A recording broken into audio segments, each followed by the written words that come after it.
Bueno, muy buenos días a todos y bienvenidos a un nuevo Morning Call por parte de Audio Mercados. Arrancamos hoy una nueva jornada importante, la del 4 del mes de octubre, sobre todo teniendo en cuenta los fuertes movimientos registrados ayer. Mercados a la baja, rendimientos de los bonos al alza, están tocando máximos no vistos en los últimos 16 años y además el plano político asume gran parte del protagonismo durante la sesión de ayer, porque el presidente de la Cámara de Representantes, Kevin McCarthy, perdió la votación y finalmente ha sido destituido como presidente de la Cámara, algo inédito en la historia política de Estados Unidos.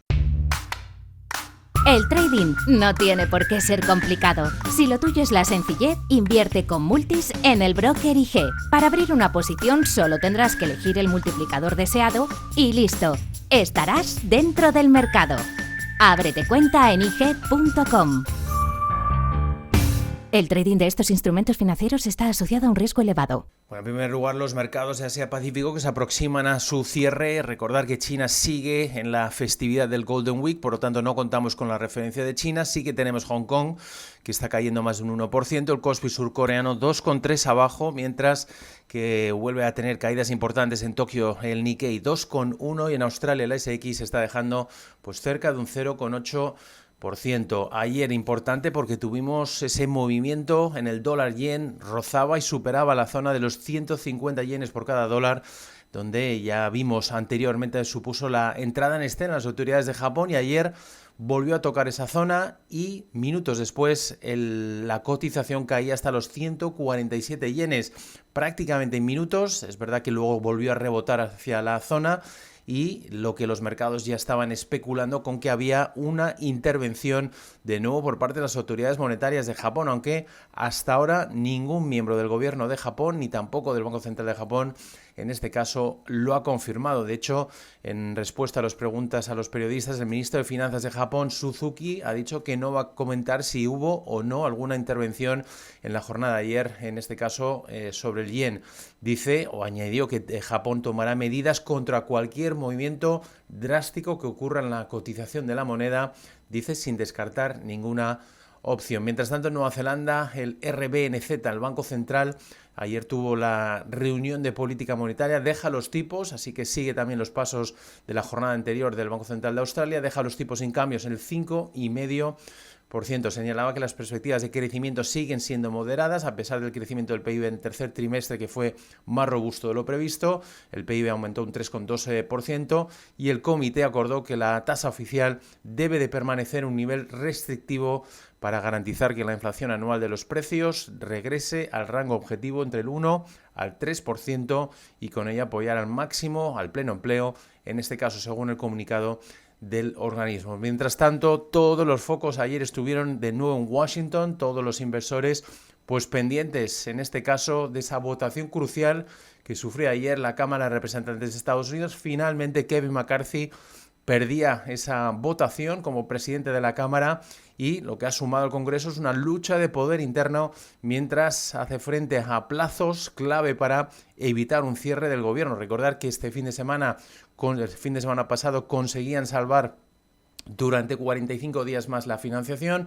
A partir de ahora va a ser mucho más complicado y sobre todo sin una cabeza visible hasta que haya una nueva votación, en este caso sin un presidente en la Cámara. Además, estaba pendiente de aprobar una ayuda, en este caso Ucrania, que había sido quitada de esa partida para poder sacar adelante ese aumento de la financiación a medida, en este caso, que hay que tener en cuenta que nos acercamos el año que viene a esas elecciones presidenciales. McCarthy perdía su puesto de liderazgo de la Cámara después de que los propios miembros de su propio partido, eso sí, los de la línea más dura, se rebelaran contra el compromiso con los demócratas para evitar un cierre del gobierno el fin de semana pasado.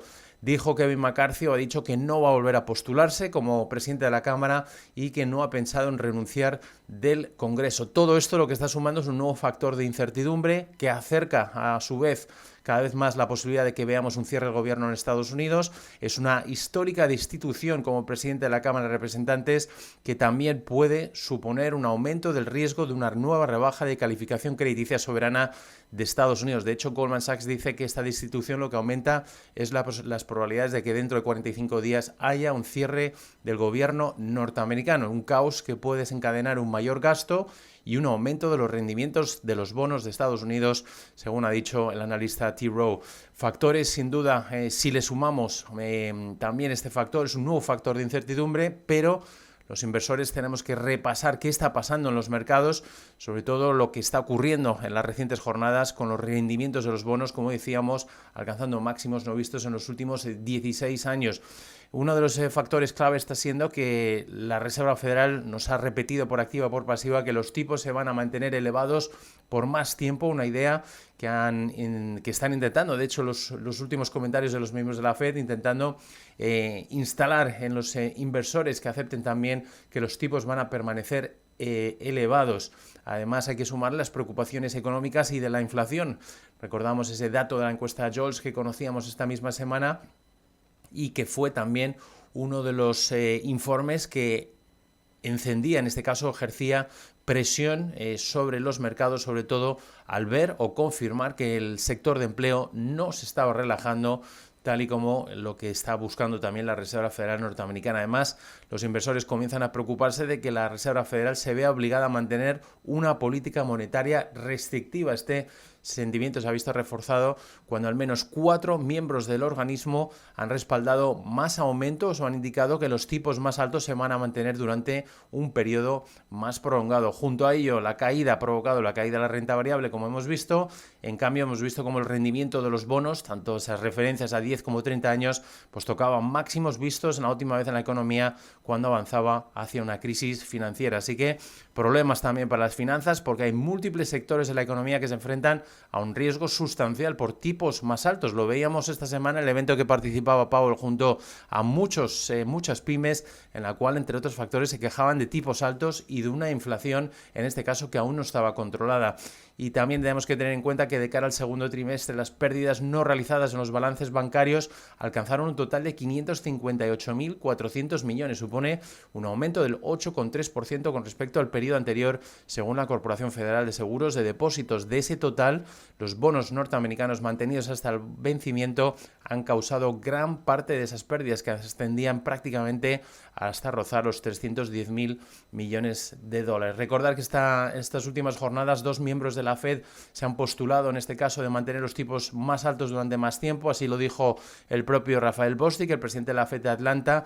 Lo decía ayer, que se sentía cómodo manteniendo los tipos en el rango actual del 5,25 al 5,5, pero que cree que los tipos deben de mantenerse en los niveles actuales hasta bien entrado el próximo ejercicio 2024. Mientras tanto, Loretta Mester, la presidenta de la Fed de Cleveland, decía que cree que está sobre la mesa una subida más de tipos de interés. Advertía que los tipos tendrán que mantenerse más altos durante algún tiempo. Y estamos viendo también como muchos analistas, muchos gestores de hedge funds conocidos como Jeffrey Gundlach de Double Line Capital está advirtiendo a los inversores que hay un fenómeno en el mercado de bonos que en su opinión marca la advertencia clara de una recesión. Dice, el diferencial de los rendimientos de los bonos de la referencia 2 y 10 años se ha reducido en 35 puntos básicos en comparación con el gap de 108 puntos básicos de hace unos meses. Señala que esta desinversión es la parte clave de la curva de rendimiento y que podría ser una señal reveladora de que la recesión económica es inminente. Dice que hay que ponerse en alerta de recesión, no solamente en esa alerta de recesión que repetía, decía en un tuit que realizaba en la jornada de ayer, dice que si la tasa de desempleo sube solo un par de décimas más, habrá alerta de recesión. Decía, lo que hay que hacer es abrocharse, en este caso, el cinturón de seguridad. Y como decíamos, pues de cara a la jornada de hoy, pues vamos a estar muy pendientes, pues no solamente de los rendimientos de los bonos, pero también de las múltiples declaraciones de miembros de bancos centrales que van a hablar hoy. Hoy, Christine Lagarde, la presidenta del Banco Central Europeo, hablará en la jornada de hoy hacia las 10 de la mañana, horario europeo. También tendremos declaraciones de Portugués Centeno, después Luis de Guindos, vicepresidente del Banco Central Europeo, Panetta, y volverá a hablar Christine Lagarde prácticamente sobre el cierre de la sesión europea. Por parte de la Fed hablará Michelle Bowman, gobernadora de la Reserva Federal, Austin Goolsbee, presidente de la Fed de Chicago, que va a hablar en la jornada de hoy en 2 ocasiones. Además, pendientes en este caso porque parece que hoy se va a producir también la entrega en Estocolmo, en Suecia, del Premio Nobel de la Química, y tendremos la publicación de los PMIs en los países europeos. Estaremos pendientes también de Tesco, la cadena de supermercados británico, que publicará sus cuentas IPPs de la zona euro, ventas minoristas, y miraremos también en Estados Unidos pues el cambio de empleo no agrícola. Vamos a estar pendientes del ADP del sector privado, importante referencia. Estamos sumando ya referencias clave de cara a este viernes con el NFP. Tendremos también los PMIs en Estados Unidos, pedidos de fábrica, entre otras referencias, y también estaremos siguiendo de cerca las lecturas, en este caso del mercado petrolero, por parte de los inventarios de petróleo y crudo.